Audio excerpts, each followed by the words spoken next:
يا طالبا سبل العلوم وقاصدا لمناهج التقوى وركب حصان أخلص لربك واصدقن طلابه فهو المجيب يا أخ الإيمان واتبع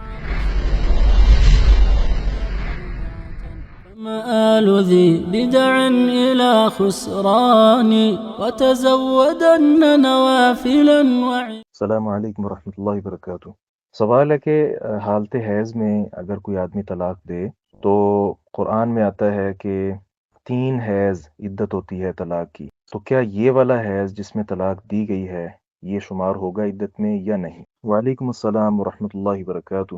پہلی بات تو یہ ہے کہ یہ اختلافی مسئلہ ہے کہ حالت حیض میں طلاق واقع ہوتی بھی ہے کہ نہیں، تو اس میں راجح یہ ہے کہ ایسی طلاق واقع ہو جاتی ہے۔ عبداللہ ابن عمر رضی اللہ عنہما نے حیض کی حالت میں اپنی بیوی کو طلاق دی تھی، تو ان کا خود بیان ہے جس طرح صحیح بخاری میں آتا ہے، تو وہ کہتے ہیں حسبت علی بتطلیقہ، یہ جو طلاق میں نے حالت حیض میں دی تھی وہ مجھ پر شمار کی گئی۔ اسی طرح ایک روایت میں آتا ہے دار قطنی وغیرہ کی، تو اس میں ہے آپ صلی اللہ علیہ وسلم نے فرمایا تھا ہی واحدہ، یہ طلاق جو تم نے حیض کی حالت میں دی ہے یہ ایک ہو گئی ہے۔ اسی طرح ایک اور روایت بھی آتی ہے بہقی وغیرہ میں، تو اس میں یہ ہے کہ وَتُحْتَسَبُ التَّطْلِيقَةُ الَّتِي طَلَّقَ أَوَّلَ مَرَّةٍ، جو طلاق انہوں نے پہلی مرتبہ دی تھی وہ شمار کر لی جائے گی، اور اس کے دلائل بھی ہیں۔ تو پہلا مسئلہ تو یہ ہے کہ وہ طلاق واقع ہوتی ہے کہ نہیں، تو راجح قول کے مطابق وہ طلاق واقع ہو جاتی ہے۔ اب دوسرا مسئلہ یہ ہے عدت کے حوالے سے کہ چونکہ اللہ رب العزت نے فرمایا ہے وَالْمُطَلَّقَاتُ يَتَرَبَّصْنَ بِأَنفُسِهِنَّ ثَلَاثَةَ قُرُوء، تو یہ جو 3 قروء ہیں، تو یہ جو حیض جاری ہے یہ شمار کیا جائے گا کہ نہیں؟